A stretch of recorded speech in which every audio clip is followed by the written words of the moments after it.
तो ये मैं आपको बड़ी मनोरंजक घटना बताता हूँ जो आप सभी भाइयों को जानना चाहिए जो एस्पिरेंट है आईएएस सर्विसेज में, पीसी सर्विसेज में आने के लिए और जो नौकरी में है, कैसा कैसा हो सकता है आप लोगों के साथ।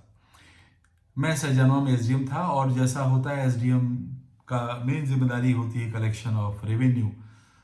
तो मैं वसूली की समीक्षा कर रहा था। अमीन होते हैं तहसील में जो वसूली करते हैं, उनकी साप्ताहिक समीक्षा होती है कि कितना कितना वो राजस्व वसूली करके लाए।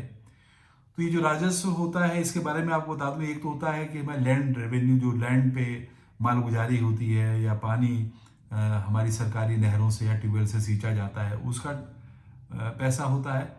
और दूसरा होता है जो कहीं से कोई लोन लेता है या कोई एरियर होता है, कोई बैंक हो या कोई संस्था हो वहाँ से लेता है, वो यदि वसूल नहीं कर पाते हैं उससे तो वो डिस्ट्रिक्ट मजिस्ट्रेट को देते हैं, रिक्वेस्ट करते हैं कि ये पैसा हमारा as a arrear of land revenue वसूल करा जाए। उसमें 10% सरकार को, राजस्व विभाग को, वो विभाग चाहे बैंक हो चाहे कोई संस्था वो देती है वसूली के लिए मेहनत जो की जाती है उसके लिए।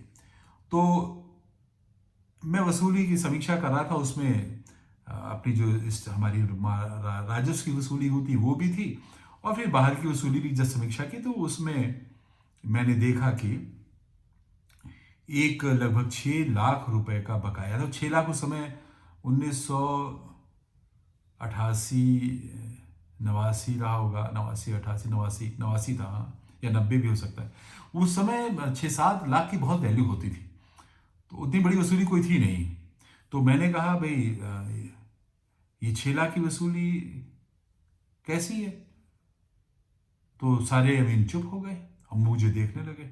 तो उस समय तहसीलदार साहब हमारे कोई बुजुर्ग थे, याद नहीं आ रहा मुझे, कोई बुजुर्ग थे, सफ़ेद बाल थे, बड़े सीनियर थे। तो उन्होंने मेरे कान में फुसफुसा के बताया, साहब मैं आपको बाद में बताऊंगा, अभी आगे बढ़ जाइए। और तो मैं सोचा कोई इंपॉर्टेंट बात बताना चाहते हैं, पूछना ठीक नहीं है।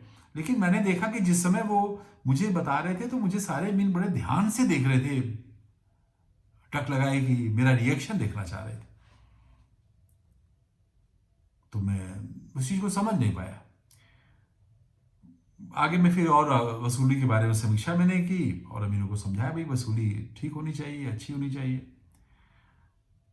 लेकिन वो जो तहसीलदार साहब ने उससे कहा कि सब आगे बढ़ जाइए मैं बताऊंगा, तो वो मेरे मन में खटक रहा था। और चूंकि वो अमीन उन सब बैठे थे, तहसीलदार बताना नहीं चाह रहे थे किसकी वसूली है, तो मेरा पूछना भी उचित नहीं था। तो मैं तुरंत कमरे में गया, मैं तहसीलदार साहब को बुलाया, तहसीलदार साहब ये बताओ ये क्या बोल रहे थे कामी, किसकी वसूली है 6 लाख? तो उन्होंने बताया कि साहब ये माननी वहाँ के विधायक जी हैं साहब, उनकी है। कैसी वसूली है साहब? बस का उन्होंने लोन लिया था उसका है, इसमें इंटरेस्ट भी जुड़ गया था, जुर्माना भी जो भी जुड़ के बढ़ गया था। तो कब से है कि साहब 1.5-2 साल से ये है, 2-3 साल पहले की है, ये एक बार लौटा दी थी फिर आ गई। तब मुझे समझ में आया कि मुझे लेखपाल अमीन लोग देख क्यों रहे थे को ध्यान से, जब तहसीलदार साहब मेरे कान में फुसफुसा रहे थे। वो देख रहे होंगे कि ये एसडीएम साहब जो हैं इनका कितना बूता है, ये जनप्रतिनिधि से भी वसूली कर पाएंगे कि खाली गरीब किसानों से ही छोटे छोटे वसूली कर पाएंगे, वो ऑब्जर्व कर रहे थे। और मुझे बड़ा उस समय निराशा सी लगी कि उस समय मुझे अगर ये बता देते तो मैं उस समय निर्णय ले लेता कि नहीं, वसूली जैसे सबकी होती वैसे ये भी होगी। मैं तहसीलदार साहब से कहा उस समय आप बता दिए होते तो अमीन सब मुझे ध्यान से देख रहे थे, उनके मन में इंप्रेशन मेरे बारे में अच्छा तो गया नहीं होगा कि एसडीएम जो है ये कमजोर है, ये भी जो है वसूली नहीं कर पा रहा है, छोटे छोटे लोगों से वसूली कर रहे हैं, बड़े लोगों से नहीं कर रहे हैं। मैंने कहा इसको प्रक्रिया क्या हुई आप तक इसमें? उन्होंने बताया साहब कि इश्तहार जारी हुआ। इश्तहार होता है कि साहब ये ऐसा है, वसूली होनी है, दे दिया जाए। मैंने कहा आगे नेक्स्ट जो कार्रवाई होती है वो कुड़की की होती है, जो उनकी संपत्ति होती है, जब वो नहीं जमा करते हैं तो कुड़की की कार्रवाई होती है। और कुड़की उनके घर पे चस्पा होती है कि साहब आपकी ये संपत्ति आपकी कुड़की जाती है, आप इसको बेच नहीं सकते हैं, कि वसूली आपके ऊपर है। वो कार्रवाई 1.5 साल से लटकी थी, नहीं हुई थी। तो मैंने, तहसीलदार साहब थे, नायब तहसीलदार थे, कुछ अमीन भी आ गए थे, WBN होते हैं उस समय जो इंचार्ज होते हैं, अमीनों के सीनियर लोगों को बनाया जाता है, वो लोग भी थे। तो उनके सामने मैंने कह दिया भाई कल जो है ये कुड़की चस्पा होनी चाहिए उनके घर पे, और आप लोग नहीं करेंगे, डरेंगे तो मैं चल के कर दूंगा। बस इतना ही मैंने कहा था। और इसका साहब दिनों दिन ऐसा प्रचार हो गया, मैं क्या बताऊं। ये उस दिन ना हो के मैं उसे करके फिर अपना चलाया कि दूसरे दिन मुझे फुल्की अगर नहीं कागज चस्पा करेंगे, मैं जाके चस्पा कर दूंगा घर पे। और मैं आ गया गोरखपुर।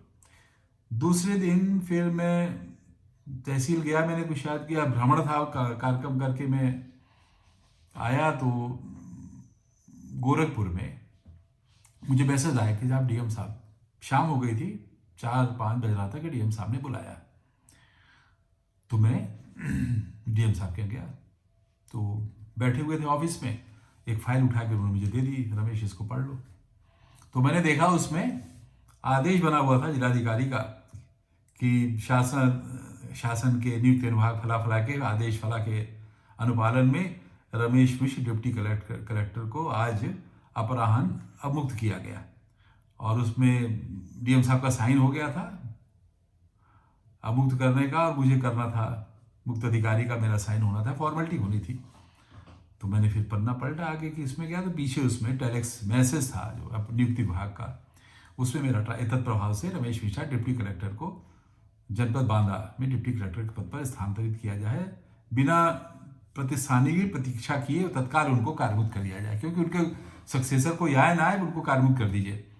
तो ये समान रूप से आदेश होते हैं, लेकिन डीएम साहब ने उसको मुझे उसी दिन मुक्त कर दिया। जब ऐसा नहीं होता है, 2-4-6 दिन समय दिया जाता है, सामान बांधना होता है, बच्चों का टीसी से निकालना होता है, तो जनरली समय दिया जाता है। मैंने कहा सर मुझे तो आपने मुक्त कर दिया, तो मैं क्या करूं, तुरंत चला जाऊं। बोले हाँ, मतलब मुक्त कर दिया। मैं फिर हाँ मैंने कहा सर मुझे 3-4 दिन का समय लगेगा, 3-4-6-7 दिन से पानी बरस रहा है, गोरखपुर में बहुत भयानक पानी बरसता था, और उस समय ऐसा होता था कपड़े भी नहीं सूखते थे। 6-7 दिन के कपड़े आपके सब टंगे रहते थे बरामदों में, और सूखते नहीं थे, पानी रहता था, आंगन में काई लग जाती थी, मुझे याद है, इतना पानी बरसता था। तो मैंने कहा साहब इतना पानी बरस रहा है तो 4-5 दिन लग जाएगा, सब मैं सामान में बांध के फिर निकल जाऊँगा। नहीं रमेश आज ही निकलना है तुमको। मैंने कहा आज ही सर? तो रात हो रही कि हाँ आज ही निकल जाना है तुमको। मैंने कहा क्यों सर, ऐसी क्या एजेंसी है? तो उन्होंने बताया कि साहब नियुक्ति सचिव का फ़ोन आया, उन्होंने कहा है, मैडम ने कहा है कि उनको आज ही यहाँ से छुड़वा दो। और ये दोपहर पर भी आ गया था वायरलेस, और उन्होंने ये भी कहा कि मुख्यमंत्री जी शायद प्रतीक्षा कर रहे हैं कि मैं उनको जब मुक्त हो जाए तो उनको जाकर बता दूँ हाँ कि रमेश मिश्रा को गोरखपुर से हटा दिया गया, छोड़ दिया गया। तो अब मैं समझा ये ऐसा क्या मैंने कर दिया। मुझे तब घटना चक्र दोनों याद आया। एक तो वही जो पेट्रोलियम एसोसिएशन का था जो मैं हुआ, और दूसरा ये जो था मैंने कुर्की का कह दिया कि कुर्की में जाके चस्पा करूँगा। और फिर रात में फिर मैंने कहा सर इतने रात में मैं कैसे जाऊँगा, गाड़ी नहीं है, ट्रेन से जाऊँ, क्या करूँ?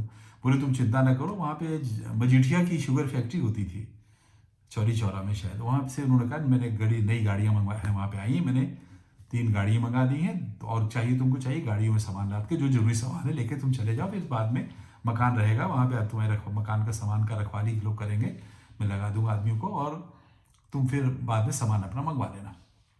मैं समझ गया कि जिलाधिकारी की भी मजबूरी है, उधर नियुक्त सचिव बैठे हैं कि उनको तुरंत छोड़ा जाए, और कुछ लोग मुख्यमंत्री क्या बैठे हुए हैं कि उनको वहाँ से जिले से तुरंत बाहर किया जाए। तो साहब बाहर गया, 12 बजे का आसपास मुझे याद है, मैं कार में, नई कार थी, उसे ईसुजू नया कार आई थी, तो मुझे बड़ा अच्छा लगा, नई बेस्ट कार आई थी।